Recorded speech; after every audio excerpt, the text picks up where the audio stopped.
5 राज्यों में चुनाव प्रचार जोरों पर है। कल शाम छत्तीसगढ़ में पहले चरण की सीटों के साथ ही मिजोरम में चुनाव प्रचार थम जाएगा। एबीपी न्यूज के लिए सभी 5 राज्यों में सी वोटर ने फाइनल ओपिनियन पोल किया है। इस सर्वे में करीब 60,000 लोगों से बात की गई। ये बातचीत 9 अक्टूबर से 3 नवंबर के बीच की गई। सर्वे में मार्जिन ऑफ एरर ±3 से ±5% है। नमस्कार, स्वागत है आपका एबीपी न्यूज में। आपके साथ मैं अखिलेश आनंद हूं। चुनावी खबरों का मतलब एबीपी न्यूज। तो शुरू हो चुका है 5 राज्यों का फाइनल ओपिनियन पोल। 7 नवंबर को छत्तीसगढ़ में पहले फेज की वोटिंग है और मिजोरम में भी उसी दिन चुनाव है। इसीलिए कल शाम इन जगहों पर प्रचार का शोर थम जाएगा। चुनाव प्रचार में गर्मी दिखने लगी है। लगातार नेताओं के दौरे हो रहे हैं। गली गली घूमकर उम्मीदवार वोट मांग रहे हैं। सवाल यह है कि जनता के मन में क्या है, लोगों ने क्या सोचा है। आज इस बात का जवाब मिलने वाला है। 5 राज्यों का सबसे बड़ा यह ओपिनियन पोल है और टीवी स्क्रीन पर इस तरीके से आप नंबर देख पाएंगे। आप जिस तरह की स्क्रीन अभी एबीपी न्यूज पर देख रहे हैं, टॉप टैली में मध्य प्रदेश के ओवरऑल नंबर आपको दिखेंगे। राजस्थान के नंबर भी टॉप टैली में ही आपको दिखेंगे। छत्तीसगढ़, तेलंगाना और मिजोरम के नंबर लोअर टैली में बदल बदल कर आते रहेंगे और मेरी दोनों तरफ मध्य प्रदेश और राजस्थान के रीजन वाइज नंबर आप देख पाएंगे। मध्य प्रदेश को 6, राजस्थान को 5 रीजन में हमने बांटा है और बारी बारी से इन रीजन्स के बारे में आपको हम बताएंगे, इनके नंबर आपको दिखाएंगे। टॉप टैली में ये जुड़ते जाएंगे। तो ये रही हमारी आज की तैयारी, जिसके बारे में विस्तार से हमने पूरी जानकारी आपको दी है। लेकिन नेताओं की क्या तैयारी है, कैसे प्रचार हो रहा है, कैसे नेताओं ने ताकत झोंक दी है, पहले जरा वो देख लीजिए।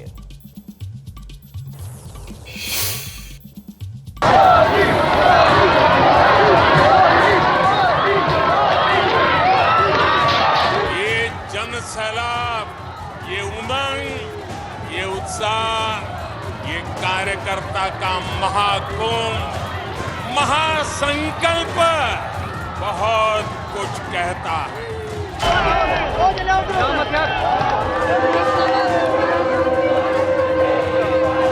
प्रियंका गांधी, प्रियंका जी संघर्ष करो, प्रियंका जी संघर्ष करो।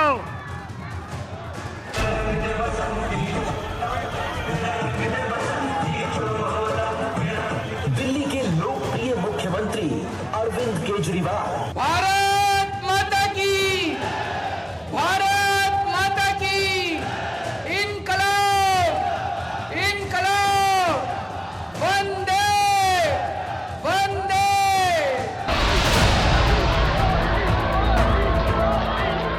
5 राज्यों में चुनाव के प्रचार का शोर तेज हो चुका है। प्रधानमंत्री नरेंद्र मोदी की ताबड़तोड़ रैलियां शुरू हो चुकी हैं।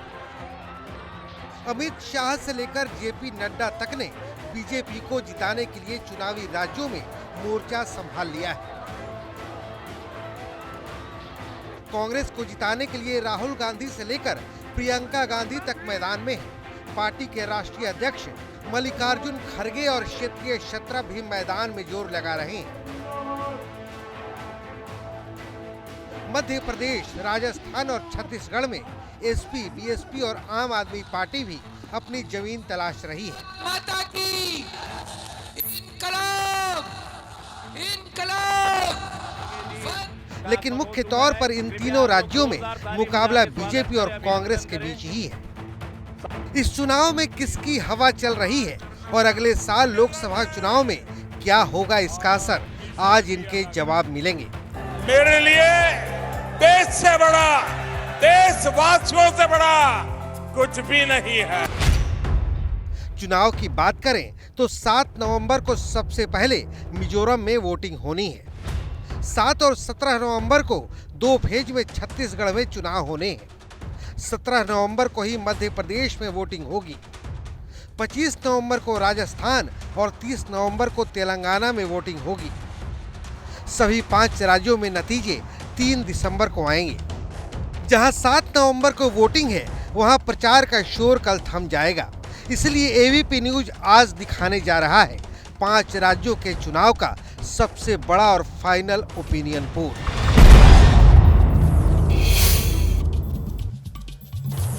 ये फाइनल ओपिनियन पोल है, मतलब ये कि आप हमारे साथ लगातार जुड़े रहे, आपको ये अंदाजा मिल जाएगा कि जिसे बार बार हम कह रहे हैं सेमीफाइनल मुकाबला, उसमें क्या होने वाला है, कौन जीतेगा कौन हारेगा। बहरहाल मैं जरा आपको डेटा सेंटर अब लिए चलता हूं। मेरी सहयोगी शिरीन इस वक्त मेरे साथ वहां से जुड़ चुकी हैं। शिरीन, कौन कौन से सवाल आज होने वाले हैं जिनके जवाब आज दर्शकों को मिलने वाले हैं, जरा उसके बारे में बताइए। शुक्रिया आपका अखिलेश, और बिल्कुल आपने सही कहा, क्योंकि आज कई सवालों के जवाब हम अपने दर्शकों को देने जा रहे हैं। देखिए, आप मेरे साथ, पूरी तैयारी हमारी है। हम आपको बताएंगे इन 5 राज्यों का ये फाइनल ओपिनियन पोल, जिसमें आपको कई महत्वपूर्ण सवालों का जो जवाब है वो आसानी से आप समझ पाएंगे। किस राज्य में कहां हवा बहती दिखाई दे रही है, कितनी लोगों में आखिर जो है वो चाहे नाराजगी की बात हो या फिर किस पार्टी के वादों पर वो भरोसा करती नजर आ रही है, सब कुछ आपको क्लियर हो जाएगा। जल्दी से मैं आपको कुछ सवाल आपके सामने रख देती हूं जिनका जवाब आज आपको मिलेगा। देखिए, मध्य प्रदेश में कमल खिलेगा या कमलनाथ का जादू चलेगा, ये महत्वपूर्ण सवाल जिसका जवाब आपको मिलेगा इस ओपिनियन पोल में। इसके साथ ही राजस्थान में राज बदलेगा या सत्ता बदलने वाला जो रिवाज है वो बदलने जा रहा है इस बार, ये भी क्लियर हो जाएगा। तीसरा सवाल जिसका जवाब आपको मिलेगा, छत्तीसगढ़ में बघेल कुर्सी बचा पाएंगे या करप्शन के आरोप में फंस जाएंगे, उनकी मुसीबत बढ़ेगी या नहीं, ये भी आपको इसका जवाब आज मिलेगा यहां पर। चौथा सवाल, तेलंगाना में केसीआर हैट्रिक लगाएंगे या कांग्रेस बनाएगी सरकार, तेलंगाना में क्या होगा इस फाइनल ओपिनियन पोल में आप वो भी समझ जाएंगे। इशारा पूरी तरीके से जो तस्वीर है वो आपको लगभग साफ होती हुई दिखाई देगी। पांचवा सवाल, मिजोरम में कौन बनेगा सत्ता का बाजीगर, यानी मिजोरम में ये बाजीगर जो है जनता किसे बनाती हुई दिखाई दे रही है, इसका जवाब भी हम आपको आज यहां पर एबीपी न्यूज पर देने जा रहे हैं। इसके साथ ही 5 राज्यों के रिजल्ट का क्या होगा 2024 पर असर, ये 7वां और महत्वपूर्ण सवाल है, क्योंकि इसे हम सेमीफाइनल कह रहे हैं तो इसका असर क्या होगा, इसका जवाब भी आज हम अपने दर्शकों को देने जा रहे हैं। अखिलेश, बिल्कुल, तो इन तमाम सवालों के जवाब अगर आप जानना चाहते हैं तो आप लगातार हमारे साथ जुड़े रहें। आपके जहन में जितने भी सवाल हैं उनके जवाब आपको मिलने वाले हैं। हमारे साथ चुनावी राज्यों से हमारे तमाम सहयोगी जुड़ रहे हैं। ग्राउंड जीरो पर पूरी टीम हमारी मौजूद है। मध्य प्रदेश से ब्रजेश राजपूत हमारे साथ मौजूद हैं, अभिषेक उपाध्याय हमारे साथ जुड़ रहे हैं। राजस्थान से हमारे साथ मनीष शर्मा है, वीरेश पांडे है, नीरज पांडे है, जैनेन्द्र है। छत्तीसगढ़ से ज्ञानेन्द्र तिवारी और रविकांत भी हमारे साथ जुड़ रहे हैं। साथ में तेलंगाना से आशीष और मिजोरम की खबर मनोज्ञा लोईवाल आप तक पहुंचाएंगी। तमाम सहयोगियों के पास में जाऊं उससे पहले एक बार फिर से जरा मैं शिरीन का ही रुख करना चाहूंगा। शिरीन, मध्य प्रदेश का जो डेटा हम दर्शकों को दिखाने वाले हैं, जो आंकड़े हम बताने वाले हैं, उसकी क्या तैयारी है? बिल्कुल, मध्य प्रदेश 230 सीटों का सवाल है यहाँ पर, और इसीलिए महत्वपूर्ण राज्य है ये हर पार्टी के लिए, कांग्रेस या बीजेपी, क्योंकि कांटे की टक्कर कहीं भले ही जा रही हो, लेकिन देखना होगा कि आपको किस तरीके से ये समझ आएगा इस फाइनल ओपिनियन पोल में। आप मेरे पीछे देखिए, ये जो आप मेरे पीछे देख रहे हैं ये इस वक्त आपको दिखाई दे रहा है यहाँ पर मध्य प्रदेश का विधानसभा भवन, और मध्य प्रदेश विधानसभा भवन जहां पर चुनकर लोगों को भेजना है। देखना होगा कि आखिर मध्य प्रदेश में किस पर भरोसा करती नजर आ रही है, किस पर भरोसा करती नजर आ रही है जनता। मेरे पीछे जो आप इस वक्त देख रहे हैं, ये देखिए, ये आपको डेटा सेंटर में मैं आपको दिखा रही हूँ, यहाँ से आपको वो सारा डेटा मिलेगा। अभी तो ये आपको जो पूरी टैली है ये 0-0 में दिखाई दे रही है, और थोड़ी देर बाद ये जो 230 का नंबर ऊपर आप देख रहे हैं, कहां पर कौन सा नंबर फिट होता है, थोड़ी देर में मैं आपको यहां डेटा सेंटर से बताऊंगी इस खास तैयारी के साथ। अखिलेश, शुक्रिया शिरीन आपका। तो डेटा सेंटर तो दर्शक हमारे चलेंगे ही, लेकिन ग्राउंड जीरो पर क्या हलचल है, चलते हैं जरा। हमारे तमाम सहयोगी चप्पे चप्पे पर तैनात हैं, और सबसे पहले ब्रजेश, बिना वक्त गंवाए आपके पास आना चाहूंगा। मध्य प्रदेश की खबरों को आप बहुत बेहतर तरीके से समझते हैं, राजनीति की नब्ज को अक्सर टटोलते रहते हैं। अभी जनता का मूड क्या नजर आ रहा है, क्या देख पा रहे हैं आप वहां पर? ये प्रदेश में चुनाव बहुत कांटे का है, क्योंकि पिछली बार कांग्रेस ने जो अपना वोट शेयर पाया था तकरीबन 41%, वो अभी तक का सबसे ज़्यादा था। तो अब कांग्रेस के सामने चुनौती कि इस वोट शेयर को आगे बढ़ाया जाए, और बीजेपी जो चुनाव लड़ने वाली, ज़मीन पर चुनाव लड़ने वाली पार्टी है, उसके सामने सबसे बड़ी चुनौती है कि कैसे अपनी 18 साल पुरानी सरकार के खिलाफ जो एंटी इनकम्बेंसी मध्य प्रदेश के हर रीजन में पनप रही है, उसका मुकाबला कैसे किया जाए। बीजेपी के साथ यही है कि उनके पास एक लोकप्रिय चेहरा है शिवराज सिंह चौहान का, मगर उस चेहरे के साथ परेशानी है कि जनता उस चेहरे से ऊबती भी नजर आ रही है। कई जगह हम लोग जाते हैं तो ये बात सामने आती है, मगर उनके बराबर मेहनत करने वाला और उनके बराबर लोकप्रिय नेता बीजेपी में कोई दूसरा नहीं है। उधर कांग्रेस की बात करें तो कांग्रेस को यही लग रहा है कि जो बीजेपी सरकार के खिलाफ जो एंटी इनकम्बेंसी है वो नेचुरली तरीके से उनको फायदा देगी, क्योंकि पिछली बार 2013 में चुनाव हुआ था तो उन्होंने बहुत मुकाबला तो किया था, मगर इस बार उनको लग रहा है कि वो बेहतर तरीके से चुनाव लड़ पा रहे हैं। बिल्कुल ब्रजेश, आपने बहुत छोटे में बहुत सही विश्लेषण किया है। अब मैं जरा अभिषेक उपाध्याय का रुख करना चाहूंगा, हमारे वरिष्ठ सहयोगी भी हमारे साथ जुड़े हुए हैं। अभिषेक, आपने क्या पाया? आप भी लगातार घूम रहे हैं, अलग अलग जगहों पर जा रहे हैं, अलग अलग विधानसभा क्षेत्रों में। अखिलेश, ये एक ऐसा चुनाव मैं एमपी का देख रहा हूं, पिछला चुनाव भी मैं यहां पर था। ये लगातार बदलता हुआ चुनाव है, अनप्रेडिक्टेबल है। आज जो दिखता है सुबह में, शाम तक लगता है कि तस्वीर कुछ और बदल जाएगी, ऐसा चुनाव है।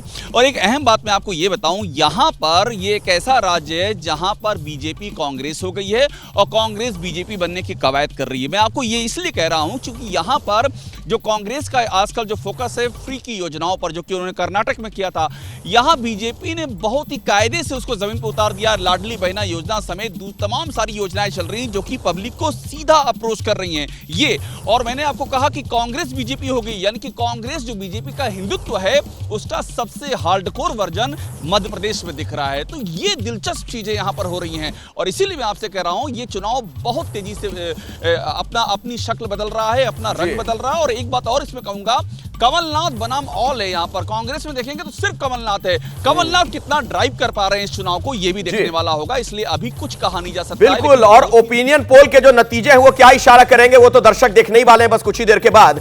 राजस्थान का भी अब मैं रुख करना चाहूंगा। राजस्थान में इस वक्त ग्राउंड जीरो पर क्या तस्वीर दिख रही है वो दर्शकों तक हमारे संवाददाता पहुंचाए। उससे पहले जरा डेटा सेंटर चलिए शिरीन के पास। राजस्थान के जो आंकड़े हैं शिरीन, कैसे दिखाने वाली हैं आप? बिल्कुल, उसकी भी पूरी तैयारी है अखिलेश। आज एक एक राज्य की पूरी तैयारी है और यहाँ पर देखिए 200 विधानसभा सीटें राजस्थान की, और ये पूरी तैयारी हमने इस बड़े भव्य सेट के जरिए की है। मेरे पीछे आप देख रहे हैं ये विधानसभा भवन राजस्थान का, और कौन आगे यहाँ किसको इजाजत देती है जनता, ये भी हम आपको बताएंगे। लेकिन जरा आप मेरे साथ इस तरफ आइए और देखिए किस तरीके से आंकड़ों का भी पूरा इंतजाम यहाँ पर किया गया है। कुछ इस तरीके से हम राजस्थान में कितनी सीटें किसको जाएंगी ये हम यहाँ पर क्लियर करेंगे। 200 सीटें, लेकिन कौन सी सीट अभी पूरा जो ये टैली आप देख रहे हैं ये 0-0 पे है। थोड़ी देर बाद जब आंकड़े सामने होंगे इस फाइनल ओपिनियन पोल के, तो आप समझेंगे कि आखिर जनता का भरोसा किस पार्टी पर है और किस पर नहीं। अखिलेश, बिल्कुल बिल्कुल, और जरा चलते हैं, देखते हैं यहाँ पर राजस्थान में इस वक्त चल क्या रहा है। नागौर से हमारे वरिष्ठ सहयोगी मनीष शर्मा हमारे साथ जुड़े हुए हैं। मनीष, आप दशकों से राजस्थान की राजनीति से जुड़ी खबरें दर्शकों तक पहुंचा रहे हैं। इस बार जब आप चुनाव में अलग अलग जगहों पर गए, आपका क्या आकलन है, क्या महसूस किया आपने? बिल्कुल अखिलेश, राजस्थान की तस्वीर इस बार ऐसी है जैसी पहले कभी देखने को नहीं मिली, क्योंकि अक्सर ऐसा होता है कि कहा जाता है कि दीवारों पर लिखा दिख जाता है कि कौन सी सरकार आने वाली है, लेकिन राजस्थान में इस चुनाव में सबसे रोचक पहलू यह है, एक तरफ अशोक गहलोत सरकार की जन कल्याणकारी योजनाएं हैं जिनके हवाले से कांग्रेस वापस सत्ता वापसी का दम भर रही है, दूसरी तरफ बीजेपी है जिसमें तकरीबन 8 से ज्यादा ऐसे प्रत्याशी हैं जो मुख्यमंत्री पद के दावेदार तो हैं, लेकिन आला कमान ने कोई चेहरा ही घोषित नहीं किया। ऐसे में बीजेपी काफी हद तक बटी हुई नजर आती है। इन सबसे ऊपर राजस्थान में अब तक तो टिकटें ही नहीं बांटी गई, न तो बीजेपी और न ही कांग्रेस, दोनों ने अपने 200 नामों को ही तय नहीं किया। इस बीच जो टिकटें बटी उनमें बागी खड़े हो गए, बड़े बड़े नेता अपने नाम आगे बात करेंगे। मनीष, मैं आऊंगा आपके पास, इस पर हम करेंगे आगे चर्चा करेंगे, लेकिन जरा वीरेश पांडे का मैं रुख करना चाहूंगा। वीरेश, आप चुनाव का पंचनामा कार्यक्रम जो दर्शकों तक लगातार पहुंचा रहे हैं, आप राजस्थान के विभिन्न हिस्सों में गए हैं, वहां से लोगों से आपने बातचीत की है, क्या लग रहा है आपको इस बार, क्या मूड है? देखिए, मैं जैसलमेर से लेकर जालौर तक और नागौर से लेकर जयपुर तक यात्रा किया हूं, लेकिन मैं आपको बताऊं, पत्रकार हो, विश्लेषक हो, आम जनता हो, सबका यह कहना है कि इस बार का चुनाव, जैसा कि मनीष जी बता रहे थे, अलग है। निश्चित रूप से अलग इस लिहाज से है कि लोग कह रहे हैं कि रानी मतलब वसुंधरा मतलब मैडम, यानी इनको अगर सीएम का कैंडिडेट घोषित कर दिया गया होता तो चुनाव 1 महीना पहले खत्म हो चुका होता। भारतीय जनता पार्टी 140 से 50 सीट पाती, ऐसा लोग दावा कर रहे हैं। चूंकि कंफ्यूजन की स्थिति है और कई कई भागों में भारतीय जनता पार्टी बटी हुई है, लेकिन कांग्रेस कहीं नहीं बटी है। और एंटी इनकम्बेंसी के नाम पर 5 साल सत्ता में रहे अशोक गहलोत के खिलाफ कुछ भी नहीं है जनता के मन में, जनता के विचार में, कार्यकर्ताओं में। इसलिए एक तरफ अशोक गहलोत, दूसरी तरफ नरेंद्र मोदी, भारतीय जनता पार्टी के तमाम बड़े कद्दावर। ये मैं यहां देखकर आश्चर्यचकित हूं कि कांग्रेस में इतना बड़ा कद एक मुख्यमंत्री का कैसे हो सकता है। चलिए बात करेंगे उस पर आगे। वीरेश, अभी बहुत समय है, उस पर भी मैं आऊंगा, चर्चा करेंगे आगे। लेकिन झीलों की नगरी उदयपुर जरा चलते हैं। जैनेंद्र हमारे साथ जुड़े हुए हैं। जैनेंद्र, वैसे तो आप कांग्रेस से जुड़ी खबरों पर बहुत करीब से नजर बनाकर रखते हैं, क्या लग रहा है इस बार जो बात बार बार कही जा रही है, क्या राजस्थान में लग रहा है रिवाज बदलता हुआ? देखिए क्या होगा इसके लिए तो इंतजार करना होगा अखिलेश जी, लेकिन जिस तरीके से मनीष जी ने विश्लेषण किया और जिस तरीके से वीरेश पांडे ने बताया कि मुकाबला राजस्थान में कांटों का है, दरअसल कांग्रेस इसी को अपनी जीत मानकर चल रही है। वरना तो राजस्थान में न सिर्फ रिवाज रहा है 5 सालों में सरकार बदलने का, बल्कि वो स्पष्ट हो जाता था कुछ महीने पहले ही कि सरकार जा रही है। लेकिन इस बार ये अब तक तय नहीं है। लगभग यहाँ भी 20 दिन बचे हैं चुनाव को, वोटिंग को, लेकिन अब तक ये तय नहीं है, स्पष्ट नहीं है कि कौन आगे है कौन पीछे है। मुख्यमंत्री अशोक गहलोत और उनकी योजनाएं आम आदमी तक पहुंची हुई हैं और वो लोग बात भी कर रहे हैं। वहीं बीजेपी का जो कैंपेन है वो भी आम लोगों तक पहुंचा हुआ नजर आ रहा है। लोग प्रधानमंत्री की काफी प्रशंसा करते हैं और मुख्यमंत्री की भी प्रशंसा करते हैं। ऐसे में तस्वीर साफ नहीं है। कांग्रेस को उम्मीद इसलिए है क्योंकि कांग्रेस आखिरी ओवर तक मुकाबले में डटी हुई है। ऐसे में उसे लगता है कि जो योजनाएं हैं सरकार की वो अंतो गत्वा, और अशोक गहलोत का चेहरा उसे यहाँ पर रिवाज बदलने में मदद करेगी। लेकिन बीजेपी अपनी पूरी ताकत से लड़ रही है। और चलिए तो बीजेपी की बात नीरज पांडे से कर लेते हैं। नीरज पांडे हमारे साथ जुड़ गए हैं। वसुंधरा राजे ने आज जो नामांकन किया है, आज नीरज वहां पर थे। नीरज, क्या तस्वीर आपको नजर आ रही है, किस तरह की हलचल आप देख पाए? देखिए अखिलेश, मैं इस समय झालावाड़ में हूँ और झालावाड़ की जो सीटें हैं वो तो वसुंधरा राजे ही तय करती है कौन विधायक बनेगा। मैं चुनाव लड़ने की बात नहीं करता हूँ, बल्कि ये मैं कह रहा हूँ कि झालावाड़ की सभी सीटों में तय करती है वसुंधरा राजे। और यही नहीं कि हड़ौती, जो झालावाड़ हड़ौती का हिस्सा है, और मेरे पीछे आप देखिए वसुंधरा राजे अभी जा ही रही हैं, वो अपने बेटे के साथ और पूरे नेताओं के साथ अभी निकल रही हैं। तो वसुंधरा राजे दरअसल हाड़ौती की सभी 27 सीटों में अपना प्रभाव रखती हैं। 27 सीटों में वो तय करती हैं कौन जीतेगा कौन हारेगा। हाँ, ये बात सही है कि हमारे तीनों सहयोगियों ने जो बात बताई कि पूरे राजस्थान में इस समय कन्फ्यूजन की स्थिति है, वोटरों में इस बात का अभी भी कन्फ्यूजन है कि कौन जीतेगा, किसकी सरकार बनेगी। मैं भी 2013 से ये 5वां चुनाव है जो मैं कवर कर रहा हूँ राजस्थान का। इन 5 चुनाव में हमेशा ये तय हो जाता था कि चाहे लोकसभा चुनाव हो चाहे विधानसभा में, सब में तय हो जाता था किसकी सरकार आ रही है, किसका। बिल्कुल आप सही कह रहे हैं नीरज, और इसीलिए इस बार का चुनाव बड़ा दिलचस्प बना हुआ है। लोगों की नजर लगातार बनी हुई है और इसीलिए मैं दर्शकों से कह रहा हूं, ये ओपिनियन पोल देखना आपके लिए बहुत जरूरी है। आपके कई सवालों के जवाब आपको मिलने वाले हैं। बात होगी छत्तीसगढ़, मिजोरम और तेलंगाना की भी, और ये आपको बताएगा 5 राज्यों में किस तरीके से चुनावी हवा जो है, जो बयार है, वो किस तरफ बह रही हो। चाहे राजस्थान है, चाहे मध्य प्रदेश हो, या छत्तीसगढ़, या मिजोरम, या फिर इन 5 राज्यों की पूरी तस्वीर थोड़ी देर में हम आपके सामने रखेंगे। ये आंकड़ा बताएगा कि आखिर ये मूड क्या है जनता का इन 5 राज्यों में। पूरी कैलकुलेशन आपके सामने होगी थोड़ी देर में। ये जादुई आंकड़ा भी आपके सामने होगा। जिन राज्यों में विधानसभा के चुनाव होने जा रहे हैं, मतदान होना है, वहां क्या होने वाला है, उसकी एक तस्वीर आज एबीपी न्यूज पर आपको देखने को मिलेगी। बस थोड़ा सा इंतजार कीजिए। लेकिन हमारी तैयारी कैसी है वो आप देखिए। आप मेरे चारों तरफ देख रहे स्क्रीन पर टैली, ऊपर देखिए आपको राजस्थान का फाइनल ओपिनियन पोल नजर आएगा। मध्य प्रदेश के बारे में आपको जानकारी मिलेगी। मेरी दोनों तरफ आप देख सकते हैं, दाएं बाएं, यहां भी लगातार आंकड़े आते रहेंगे। और एक टैली हम आपको सामने की तरफ भी दिखाएंगे, जो नीचे आप देख रहे हैं ये बैंड इस वक्त, यहां भी ये तमाम आंकड़े आपके सामने आने कुछ ही देर में शुरू हो जाएंगे। तो हमने ब्रेक के पहले आपको बताया था कि मध्य प्रदेश और राजस्थान में इस वक्त जनता का मूड क्या है, हमारे रिपोर्टर्स आपको बता रहे थे। अब जो छत्तीसगढ़ बच गया है राज्य, इसके अलावा मिजोरम और तेलंगाना, उसकी बात हम करेंगे। आपको मैं छत्तीसगढ़ लिए चलूंगा। ज्ञानंद तिवारी हमारे साथ जुड़ रहे हैं, वो आपको बताएंगे कि जब वो लोगों से मिलजुल रहे हैं, बात कर रहे हैं, उन्होंने क्या महसूस किया। लेकिन उससे पहले जरा मैं शिरीन का रुख करना चाहूंगा। डेटा सेंटर से हमारी सहयोगी जुड़ी हुई है। शिरीन, छत्तीसगढ़ को लेकर क्या तैयारी है, दर्शकों तक कैसे रोचक अंदाज में आंकड़े आप पहुंचाएंगी? बिल्कुल, और ये जल्दी से अपने दर्शकों को मैं अखिलेश बता दूं कि छत्तीसगढ़ के किस तरीके से आंकड़े हम रखने जा रहे हैं। आप देखिए जरा ये मेरे पीछे, ये छत्तीसगढ़ में क्योंकि 90 सीटें और इन 90 सीटों का लेखा जोखा थोड़ी देर में आप यहीं पर देखेंगे। आखिर वो नंबर्स क्या हैं, यानी वो मूड क्या है जनता का, ये नंबर्स आपको बताएंगे। और कुछ इस तरीके से ये देखिए 90 सीटें कांग्रेस, बीजेपी या फिर कोई अन्य, किसके खाते में कितनी सीट जाती हुई दिखाई दे रही है इस ओपिनियन पोल में, हम आपको बताएंगे थोड़ी देर में। 90 सीटों में से कौन सा आंकड़ा किस तरफ जाएगा, छत्तीसगढ़ की ये पूरी तस्वीर और एक जो मूड है जनता का वो इन आंकड़ों से क्लियर हो जाएगा। अखिलेश शिरीन, तो दोबारा मैं आपके पास लौटूंगा, लेकिन जरा अब ज्ञानेंद्र तिवारी का मैं रुख करना चाहूंगा। रायपुर से हमारे साथ जुड़े हुए हमारे सहयोगी ज्ञानेंद्र, आप लगातार छत्तीसगढ़ में घूम रहे हैं, कई सालों से वहां पर इलेक्शन कवर कर रहे हैं, वहां जनता का मूड समझते हैं, नेताओं से मिलते जुलते रहते हैं। इसके पहले के भी कई चुनाव आपने देखे, इस बार का चुनाव कैसा नजर आ रहा है?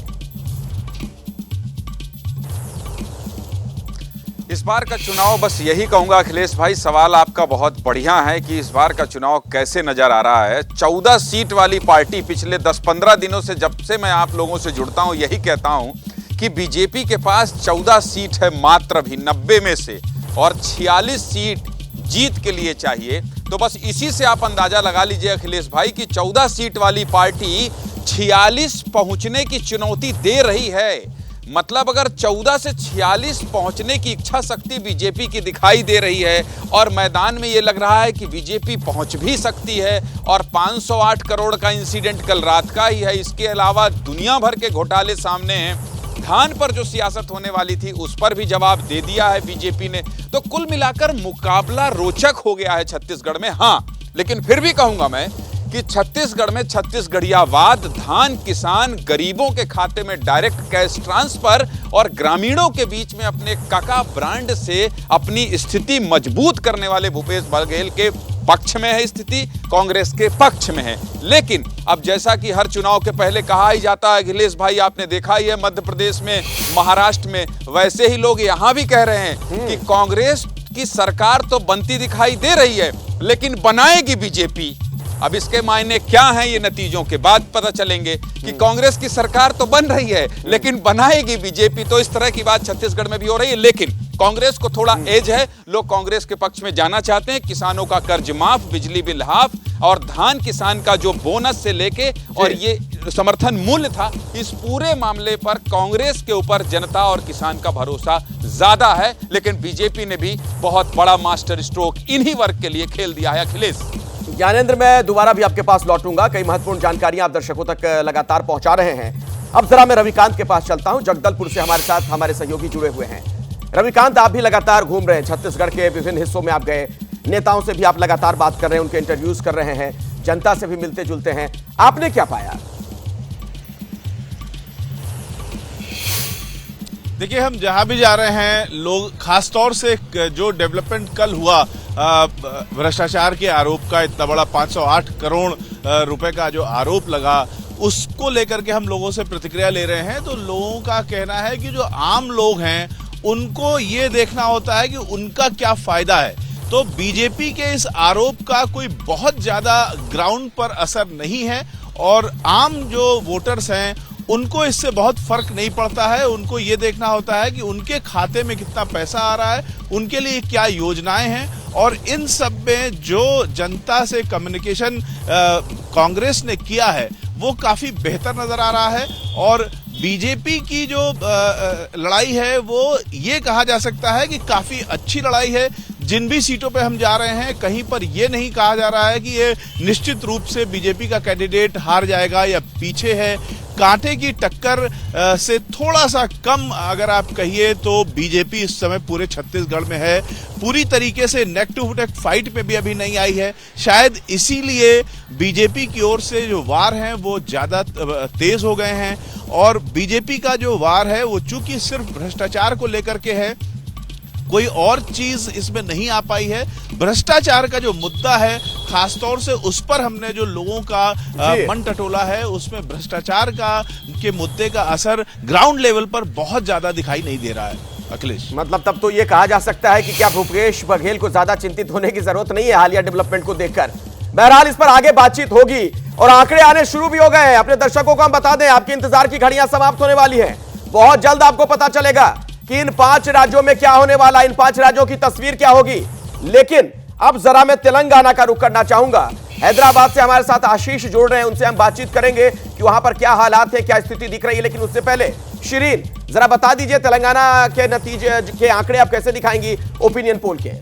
बिल्कुल अखिलेश, क्योंकि थोड़ी देर में वो जादुई नंबर भी आ जाएगा, वो आंकड़ा भी अपने दर्शकों के सामने हम रखेंगे। लेकिन उससे पहले तेलंगाना की बात कर लेते हैं। तेलंगाना 119 सीटें हैं यहाँ पर। मेरे पीछे जो इस वक्त आप देख रहे हैं, ये तेलंगाना का सचिवालय है, खूबसूरत इमारत, और इसी के ठीक आगे हम वो आंकड़े कुछ इस तरीके से देखिए। अभी तो आपको ये पूरी जो टैली है वो 0-0 की दिखाई दे रही है। कांग्रेस, बीजेपी, बीआरएस या फिर कोई और, किसके खाते में कितना नंबर जाएगा। थोड़ी देर बाद ये पूरी तस्वीर 0-0 का नंबर बदलेगा और किसे कितना मिलने जा रहा है ये हम अपने दर्शकों को बताएंगे। अखिलेश, शुक्रिया शिरीन, मैं आता हूं फिर आपके पास। लेकिन जरा अब हैदराबाद चल लेते हैं। आशीष हमारे सहयोगी वहां से जुड़े हुए हैं।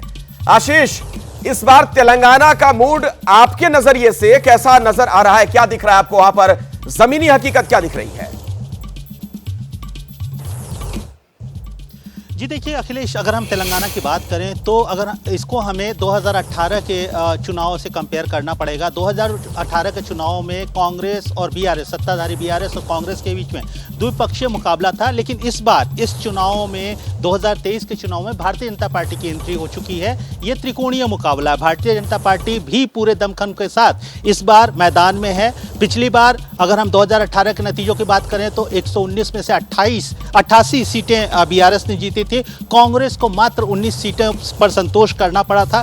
बीजेपी के पास सिर्फ 1 सीट आई थी। लेकिन इस बार बीजेपी की तैयारी जबरदस्त है। कांग्रेस एक प्रखर अपोजिशन के रूप में उभर कर सामने आई है। लगातार हम देख रहे हैं कांग्रेस के स्टार कैंपेनर, चाहे वो राहुल गांधी हो, प्रियंका गांधी हो, यहां तक कि सोनिया गांधी का भी राज्य में दौरा हो चुका। वहीं बीआरएस का साफ कहना है कि उनकी सरकार ने काम किया है, काम करेंगे और वापस आएगा केसीआर, ये उनका नारा है। वहीं कांग्रेस कहती है कि ये सामंतवादी यानी दोराला सरकार वर्सेस प्रजा की सरकार की लड़ाई है। वहीं बीजेपी का कहना है, बीजेपी को वोटरों को जाकर ये बोल रही है कि डबल इंजन की सरकार की जरूरत है, इसलिए बीजेपी के पक्ष में वोट दें। खास तौर पे यहां पर मैं बीजेपी का जिक्र इसलिए कर रहा हूं कि लगातार 7 तारीख को प्रधानमंत्री का एक दौरा होना है, उसके 2 दिन बाद 11 तारीख को दूसरा दौरा होना है, 15 तारीख के बाद कम से कम 5 सभाएं प्रधानमंत्री की यहां पर चुनाव कैंपेन खत्म होते होनी है। तो जाहिर तौर पर बीजेपी पूरी ताकत, मतलब आशीष अभी बहुत सारी चीजें वहां देखने को मिलेंगी। पूरा घटनाक्रम जो है बदलता हुआ भी हो सकता है, नजर आ जाए। मैं दोबारा आपके पास भी लौटूंगा और मिजोरम भी हम दर्शकों को लिए चलेंगे। मनोज्ञा लोईवाल हमारे साथ जुड़ेंगी, आपको बताएंगी कि मिजोरम का मूड इस वक्त क्या नजर आ रहा है। चुनावी खबरों का मतलब एबीपी न्यूज, और उसी वादे को निभाते हुए ये फाइनल ओपिनियन पोल लेकर हम आपके सामने हाजिर हैं। बहुत जल्द आपको यह पता चलने वाला है कि 5 राज्यों की तस्वीर क्या होगी। ये जो स्क्रीन आप देख रहे हैं, बहुत जल्द इसमें तमाम आंकड़े आने शुरू हो जाएंगे। तो अलग अलग राज्यों के बारे में वहां पर अभी क्या हकीकत है, क्या ग्राउंड रियलिटी नजर आ रही है, हमने आपको बताया। अब जरा मिजोरम का मैं रुख करना चाहूंगा। मनोज्ञा लोईवाल हमारी सहयोगी हमारे साथ जुड़ गई हैं। मिजोरम में क्या स्थिति बनती हुई नजर आ रही है मनोज्ञा? बड़ा दिलचस्प है आंकड़ा। यहाँ लड़ाई तो त्रिपक्षीय है, लेकिन जो जवाबदेही होगी सरकार के पक्ष की ओर से वो द्विपक्षीय होगी। अब मैं आपको समझाती हूँ ये होगा कैसे। दरअसल एमएनएफ जो कि एक राज्य की पार्टी है, क्षेत्रीय दल है, लेकिन एक गठबंधन के साथ बीजेपी के साथ है। इस बार सब पार्टियां अलग अलग चुनाव लड़ रही हैं, यानी कांग्रेस अलग है, बीजेपी अलग है, एमएनएफ अलग है और मिजो नेशनल फ्रंट, सब अलग अलग लड़ रहे हैं। लेकिन इसमें दिलचस्प आंकड़े क्यों आते हैं? पहला आंकड़ा वोटर्स का, करीब 8.5 लाख वोटर हैं, लेकिन 4,40,000 महिला वोटर हैं, जो कि पुरुष वोटर से 25,000 ज्यादा हैं। दूसरा बड़ा मुद्दा रेफ्यूजी का। रेफ्यूजी में करीब 10,000 की संख्या मणिपुर से आई है और करीब 40,000 से ज्यादा की संख्या आसपास के देश यानी कि म्यांमार से आई है। और इन रेफ्यूजी का मुद्दा इस समय सबसे बड़ा मुद्दा है, क्योंकि 50 करोड़ से ज्यादा मिजोरम सरकार सिर्फ रेफ्यूजी के रिहायशी इलाकों में खर्च कर चुकी है। अब तीसरा सबसे बड़ा मुद्दा, मणिपुर में हुई हिंसा का असर क्या मिजोरम पर होगा? क्या बीजेपी को इसका नुकसान उठाना पड़ेगा, जो वर्तमान में 1 सीट पर है? क्या 1 सीट पाएगी या उससे बढ़ा पाएगी? कांग्रेस इस समय 5 सीट पर है, लेकिन आपको ये जानकर ताज्जुब होगा कि पिछली बार उसे 30% वोट मिले थे, लेकिन वहीं पर 38% वोट के साथ एमएनएफ ने सरकार बनाई थी करीब 26 सीटों के साथ। चलिए तो मनोज्ञा, हाँ बिल्कुल, और ओपिनियन पोल के जो नतीजे हैं बस आने ही वाले हैं। दर्शकों को लगभग एक तस्वीर दिखी जाएगी क्या होने वाला है मिजोरम में भी।